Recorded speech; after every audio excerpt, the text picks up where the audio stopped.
নমস্কার বন্ধুরা, আজকে আবার একটি মজাদার রেসিপি নিয়ে চলে এসেছি। পাঁশকুড়ার স্পেশাল চপ।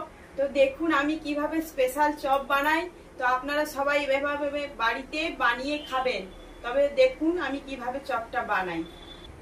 দেখুন বন্ধুরা, আমি কিন্তু চপের মশলার জন্য পেঁয়াজটা কেটে নিচ্ছি।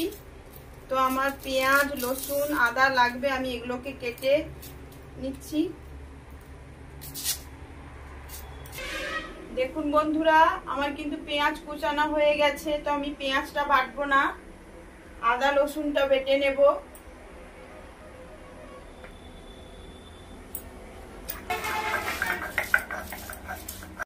দেখুন বন্ধুরা, আমার কিন্তু আদা রসুনটা বাটা হয়ে গেছে। এখানে উনানটা আমি ধরে নিয়েছি, আমি কড়াটা বসিয়ে দিচ্ছি।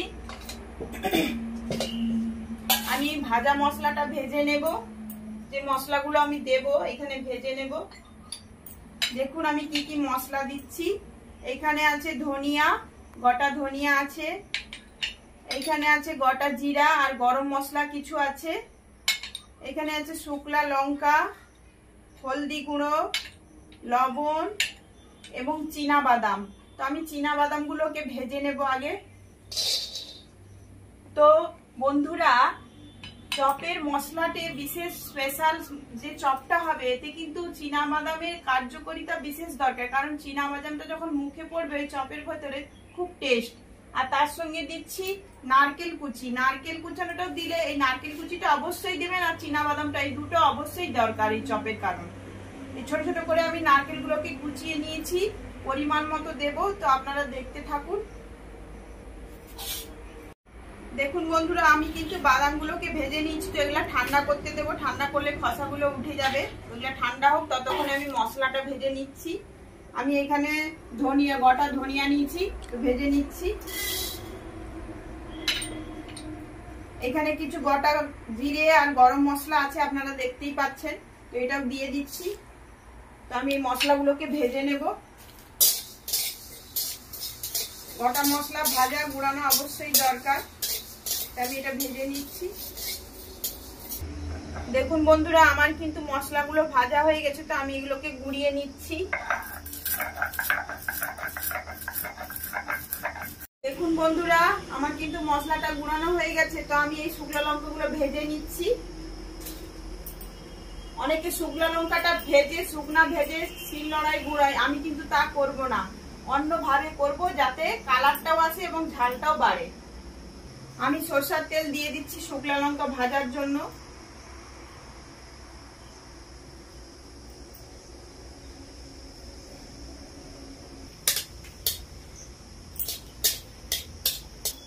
দেখুন বন্ধুরা, আমার কিন্তু লঙ্কাগুলো ভাজা হয়ে গেছে, আমি তুলে নিচ্ছি। তো আমি এর সঙ্গে কিছুটা এই গরম তেল তুলে নেব।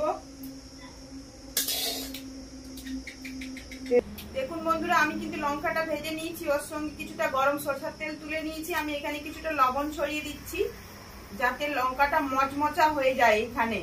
তো দেখতে থাকুন কিভাবে চপের মশলাটা কিন্তু তৈরি করি, স্পেশাল ভাবে একদম। দেখতে থাকুন।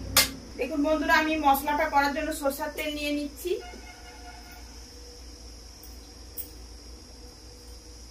দেখুন বন্ধুরা, আমি তেলটা গরম হয়ে গেছে, পেঁয়াজ কুচিটা দিয়ে দিচ্ছি।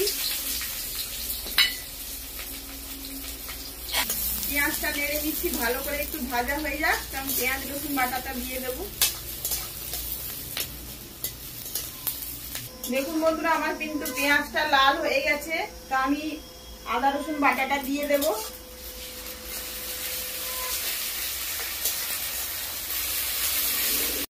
আমি নারকেল কুচিটা দিয়ে দিচ্ছি।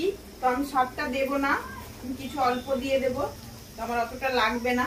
আপনারা যতটা পরিমাণ আলু সেদ্ধ দেবেন ততটা নারকেল দিবেন, কেন আমার তো বেশি আলু সেদ্ধ করা নেই, যেহেতু আমার পরিমাণ মতো আমার করেছি।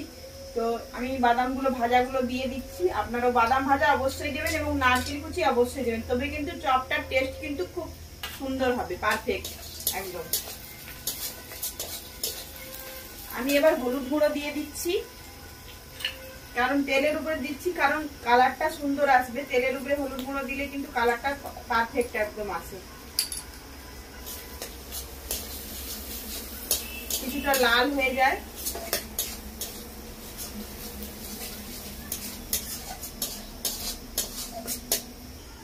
দেখুন বন্ধুরা, আমি কিন্তু আগে থেকে প্রেসার কুকারে আমি 3টে আলু সিদ্ধ করে রেখেছিলাম, কিন্তু দোকানে করে অনেক অনেক আলু সিদ্ধ করে, তো ছাল ছাড়িয়ে করে না, ওই জন্য। তো আমি যেহেতু ঘরোয়া পদ্ধতিতে করছি, তো আমার যেহেতু কম আলু, তাই আমি ছালটা ছাড়িয়ে প্রেসার কুকারে সিদ্ধ করে রেখেছি আগে থেকে। তো আমি আলুটাকে ভেঙে ভেঙে দিয়ে দিচ্ছি। তো জ্বালনটা কম রাখবেন, মশলার জন্য কিন্তু জ্বালনটা অবশ্যই কম রাখা দরকার, নাহলে জ্বালনটা বেশি দিলে মশলাটা কিন্তু পেকে যাবে। তো আপনারা গ্যাসে যদি করেন, গ্যাসে করলে অবশ্যই, কেননা মিডিয়াম লো ফ্লেমে করলে তাতে ভালো হবে মশলাটা। তো আপনারা যেটা সুবিধা সেটাতেই করবেন। তো আমি আলুগুলো ভেঙে ভেঙে দিয়ে দিচ্ছি। আমি কিন্তু লঙ্কাটা ভেজে রেখেছিলাম, ওই লঙ্কাটাকে মুলে নিচ্ছি ভালো করে, মচমচা হয়ে আছে, আমি গুঁড়ো করে নিচ্ছি। এরকম ভাবে করবেন, কালারটাও সুন্দর আসবে এবং সেন্টটাও খুব সুন্দর আসবে। একবারে শুকনো লঙ্কাকে ভেজে কিন্তু গুঁড়িয়ে দেবেন না, এইভাবে করে দেবেন, দেখুন আপনারা চপের টেস্টটা কিন্তু আরো সুন্দর পাবেন। দেখুন বন্ধুরা, লঙ্কাটা দেখেছেন কিরকম ভাবে আমি মেখেছি, এইরূপ ভাবে মেখে নেবেন। শুকনো লঙ্কাকে তেলে ভেজে এবং লবণ দিয়ে রাখবেন এবং মচমচা হয়ে যাবে, এরূপ ভাবে কিন্তু দেবেন। আমি দিয়ে দিচ্ছি। এবার ভাজা মশলাটা আমি দিয়ে দেব। আমি ভাজা মশলাটা দিয়ে দেব। আপনারা যতটা পরিমাণ লাগবে, আপনাদের আলু যতটা থাকবে ততটা আপনারা দেবেন। আমি লবণ দিয়ে দিচ্ছি। আমি নেড়ে নিচ্ছি মশলাটাকে। তো আপনারা ধনেপাতা থাকলে অবশ্যই দেবেন, কিন্তু ধনেপাতাটা আমার কাছে নেই বলে আমি দিতে পারছি না, কিন্তু ধনেপাতা থাকলে অবশ্যই দেবেন, তাতে আরো খেতে কিন্তু স্বাদ লাগবে। তো আমি আলুটা ভালো করে নেড়ে নিচ্ছি। দেখুন বন্ধুরা, আমার কিন্তু চপের আলুটার মশলাটা কষানো হয়ে গেছে ভালো করে, একদম দেখুন পড়ে গেল একটু। তো কষানো হয়ে গেছে, তো একবার মশলাটা থেকে একবার তেল ছেড়ে গেছে। তো আমি এটাকে নামিয়ে নেব।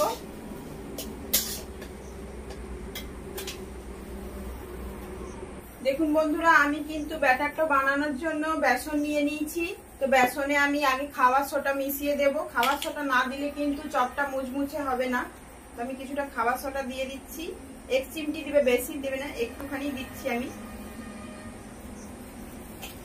এবার কিন্তু আমি পরিমাণ মতো লবণ দিয়ে দিচ্ছি, বেসনের যতটা লাগবে ততটাই আমি দিচ্ছি। তো আপনারাও আপনাদের পরিমাণ মতো লবণ দিয়ে দেবেন। বন্ধুরা, আমি কিন্তু একটু চাট মশলা নিয়ে নিচ্ছি। আমি আলুর সঙ্গে মাখাতে পারলে মাখাতাম, কিন্তু আমি মাখাইনি। তো আমার একটু দিতে দেরি হয়ে গেছে, তাই জন্য আমি এটা চাট মশলাটা নিয়ে নিচ্ছি। কারণ আমি একটা করে আলু নেব, একটু করে চাট মশলা দিয়ে মাখিয়ে নেব। দেখুন বন্ধুরা, আমি কিন্তু আলুগুলোকে শেপ দিয়ে নিচ্ছি গোল গোল করে হাতে। তো দোকানে এত বড় বড় এত এত আলু দেয় না, আমি ঘরে বলে আমি আমার মতো করে করছি, যেটা আমরা ভালো লাগবে আরো খেতে যেহেতু। তাই আমি সবে একটু করে চাট মশলা দিয়ে দিচ্ছি। তো আমি পাকিয়ে নিচ্ছি। এটা আলুতে মাখিয়ে দিলে ভালো হতো, কিন্তু আমার খেয়াল ছিল না, তাই আমি আবার আলুটা মাখালাম না, তাই এতে দিয়েই মাখিয়ে নিচ্ছি। দেখুন বন্ধুরা, আমি কিন্তু একটা পেপার নিয়ে নিয়েছি। তো আপনারা চাইলে কাগজও নিতে পারেন। আমি একটু করে বেসন ছড়িয়ে দিচ্ছি যাতে না চিটিয়ে যায়। তো আমি এটাকে চপের আকারে শেপ দিয়ে দিচ্ছি, হাতে করে আস্তে আস্তে করে দিয়ে দিচ্ছি। তো আমাদের এখানে 5 কুড়ার চপ নেয় 8 টাকা করে। আপনারা কত করে চপ কিনে খান, আপনাদের ওইখানে সবার কত করে চপ দাম, সেটা আমাকে কমেন্ট করে জানালে কিন্তু আমি খুব খুশি হব বন্ধুরা। তো আমি চপের শেপ নিয়ে নিচ্ছি। দেখুন হয়ে গেল আমার একটা।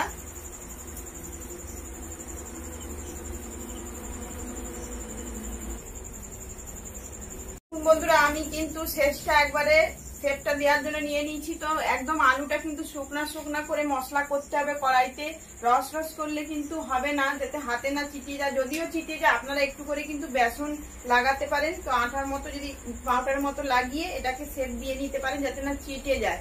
তো আমি নিয়ে নিয়েছি এরকম ভাবে। দেখুন আমার কিন্তু কত বড় বড় চপ হবে কিন্তু বন্ধুরা। আমার কিন্তু 15টা চপ হয়ে গেছে, 3টে আলু দিয়ে 15টা চপ। তো এতগুলো যদি কিনে খেতে হতো কত টাকা দিতে হতো ভাবুন। তো আমি বাড়িতেই বানিয়ে নিচ্ছি। আর ব্যাটারটা ভালো করে ফেটে নেবেন, যাতে মুচমুচে হবে কিন্তু চপটা। তো ব্যাটারটা ভালো করে ফেটে নিচ্ছি। দেখুন বন্ধুরা, আমি কিন্তু কড়াইতে তেল গরম চাপিয়ে দিয়েছি, তেলটা কিন্তু তেতে আসছে। তো আমি এটা আলুটা দিয়ে দিচ্ছি বেসনের ওপরে। তো এরকম করে আস্তে আস্তে করে দিয়ে দেবেন। এরকম করে আস্তে আস্তে করে টানবেন।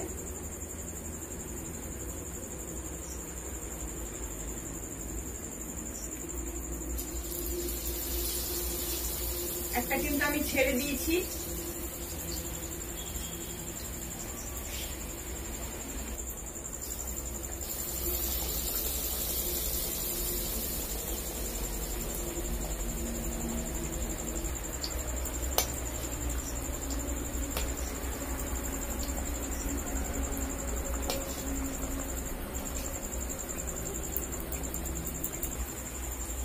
দেখুন বন্ধুরা, আমার কিন্তু দেখুন চপগুলো কত সুন্দর ফুলেছে, হ্যাঁ লাল হয়ে গেছে কত সুন্দর, দেখুন দেখতেই পাচ্ছেন কত সুন্দর হয়েছে। তো এরকম যদি চপ বাড়িতেই বানিয়ে খাওয়ানো যায়, কেউ অতিথি আসলে, আর বাঙালির তো চপ মুড়ি আপনারা জানেন, তো চপ দিয়ে যদি এরকম ভাবে মুড়ি না টিফিন নাস্তা করা হয় তাহলে আর কিছু দরকার লাগবে না। বিশেষ করে যদি জল ঢালা ভাতের সঙ্গে চপ, আমরা পান্ত ভাতের সঙ্গে চপ খাই বাঙালিরা, তো আমরা যদি এরূপ ভাবে বাড়িতে বানিয়ে খাই তাহলে আর কোনো বাইরে থেকে আর কিনতে হবে না। আমার কিন্তু এই চপগুলো ভাজা হয়ে গেছে। তো চপ ভাজার সময় খেয়াল রাখবেন বেশি কিন্তু তাপ দেওয়া যাবে না, হালকা হালকা তাপে ভাজতে হবে, না হলে সব কিন্তু ভেতরে কাঁচা থেকে যাবে, উপরটা লাল হয়ে পুড়ে যাবে। তো একে একে চপগুলো আমি সব ভেজে নিচ্ছি।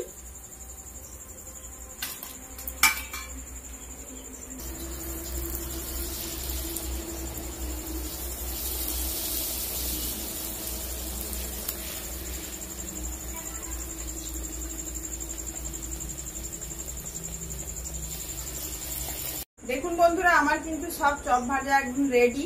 তো আমার কিছুটা ব্যাটার বেঁচে গেছে, তো আমি সেটা দিয়ে একটু কুমড়ো কেটে নিয়েছি। তো কুমড়োটা এরূপ ভাবে শেপে কেটে নিয়েছি, তো আমি কুমড়োটা ভেজে নেব। কুমড়োর কিন্তু খেতে বন্ধুরা দারুণ লাগে বেসন দিয়ে ভাজা, একটু কালো জিরা দিয়ে দেবেন আরো ভালো লাগবে খেতে। তো আজকে যেহেতু একটু আমার কম আছে, আমি কালো জিরা দিচ্ছি না, এটা ভেজে নেব। এটা বাচ্চারা খেতে, যারা বাড়ির বাচ্চারা যারা ঝাল টাল খায় না বা এরকম করে কুমড়ো যারা খেতে চায় না তাদেরকে ভেজে দিবেন, কিন্তু হেভি লাগে খেতে এটা।